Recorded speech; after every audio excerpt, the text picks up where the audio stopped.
आज हम लोग देखते हैं रहीम के दोहे। रहीमदास जी का जीवन परिचय। रहीम या अब्दुल रहीम खान खाना का जन्म 17 दिसंबर 1556 ईस्वी सन में लाहौर में हुआ। इनके पिता का नाम बैराम खां और माता का नाम जमाल खान था और माता का नाम सईदा बेगम था। उनकी पत्नी का नाम महाबानू बेगम था। वर्ष 1576 में उनको गुजरात का सूबेदार नियुक्त किया गया। 28 वर्ष की उम्र में अकबर ने उनको खाना खाना की उपाधि से नवाजा था।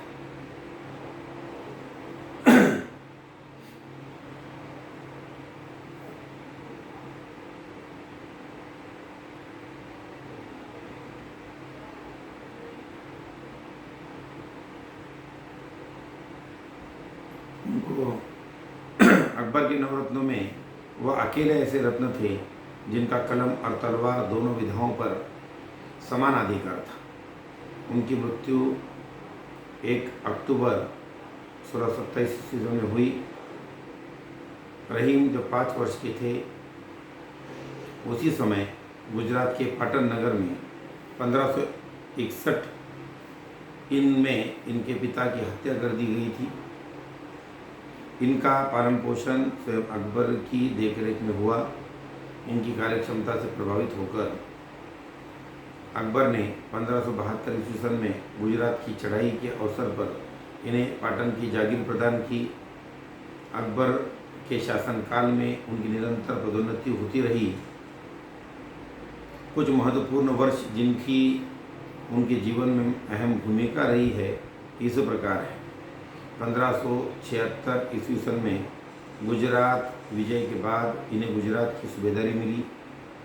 1579 में इन्हें मीर आरजू का पद प्रदान किया गया। 1583 में इन्होंने बड़ी योग्यता से गुजरात के उपद्रव का दमन किया। 1584 में अकबर ने प्रसन्न होकर इन्हें खाना की उपाधि और पंच हजारी का मनसब प्रदान किया। 1589 में इन्हें वकील की पदवी से सम्मानित किया गया। 1604 में शहजादा दानियाल की मृत्यु और अबुल फजल के बाद इन्हें दक्षिण का पूरा अधिकार मिल गया। जहांगीर के शासन के प्रारंभिक दिनों में इन्हें पूर्व सम्मान मिलता रहा। उसके बाद 1630 में शाहजहां के विद्रोही होने पर इन्होंने जहांगीर के विरुद्ध उनका साथ भी दिया। फिर 1625 में इन्होंने क्षमा याचना कर ली और पुनः खाना की उपाधि मिली। 1626 में 70 वर्ष की अवस्था में इनकी मृत्यु हो गई। यह इनका एक छोटा सा परिचय हम लोगों ने यहाँ पर देखा। रहीम के कुछ दो दोहे हैं। इनमें से विशेष जो दोहा है, रहीमन धागा प्रेम का मत तोरो चटकाए। रहीमन धागा प्रेम का मत तोरो चटकाए, टूटे पे फिर ना जुरे, जुरे गांठ परी जाए। इस दोहे में रहीम जी कहना चाहते हैं कि प्रेम का नाता नाजुक होता है, इसे झटका देकर तोड़ना उचित नहीं होता। यदि यह प्रेम का धागा एक बार टूट जाता है तो फिर इसे मिलाना कठिन होता है, और यदि मिल भी जाए तो टूटे हुए धागे के बीच में गांठ पड़ जाती है। जिस प्रकार कोई धागे को अगर हम झटका देकर तोड़ दें, कोई धागा एक बार टूट जाए तो उसे जोड़ना मुमकिन नहीं है, क्योंकि जिस प्रकार का वह धागा पहले था उसी प्रकार का धागा बनना बाद में नामुमकिन हो जाता है। क्योंकि उसको जोड़ने के लिए अगर हम प्रयास करें, जोड़ने की हम कोशिश करें, तो उसमें गांठ आ जाती है। गांठ आ जाती है मतलब दोनों में जो एकता थी वह पूरी तरह से टूटकर दरार आ जाती है।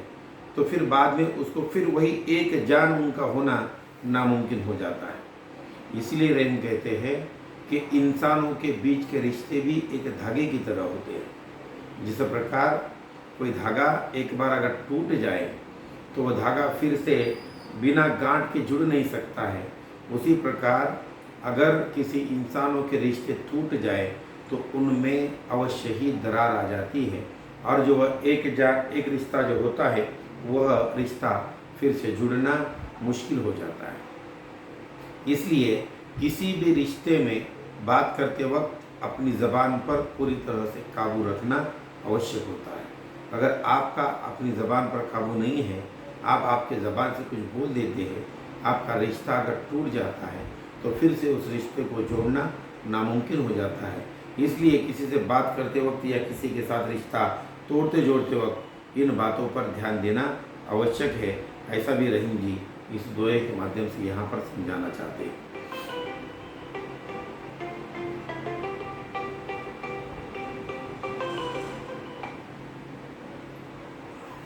दूसरा दोहा रहीम जी कहते हैं कि दुख में सुमिरन सब करे, सुख में करे न कोय।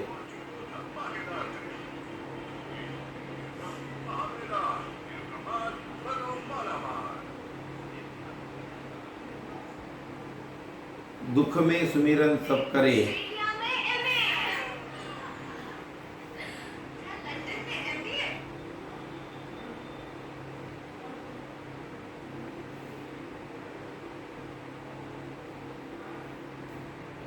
दुख में सुमिरन सब करे,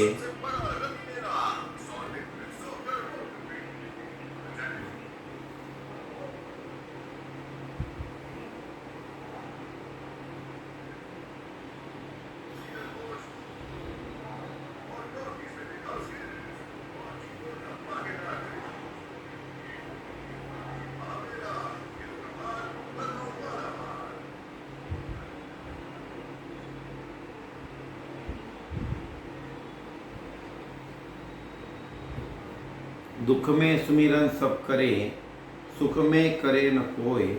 जो सुख में सुमिरन करे तो दुख काहे होए। अर्थात दुख में सभी लोग भगवान को याद करते हैं, सुख में कोई नहीं करता।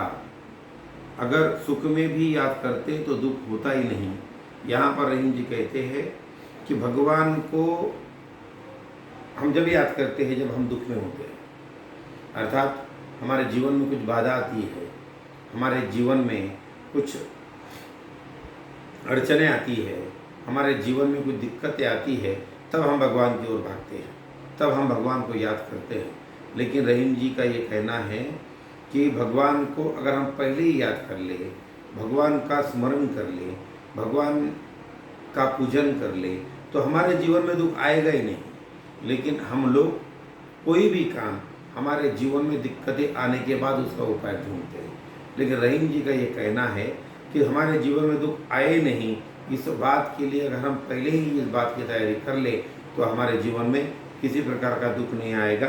उसी प्रकार जिस प्रकार भगवान को याद करना है तो हमारे जीवन में जब कुछ दिक्कतें आती है तब हम भगवान को याद करते हैं।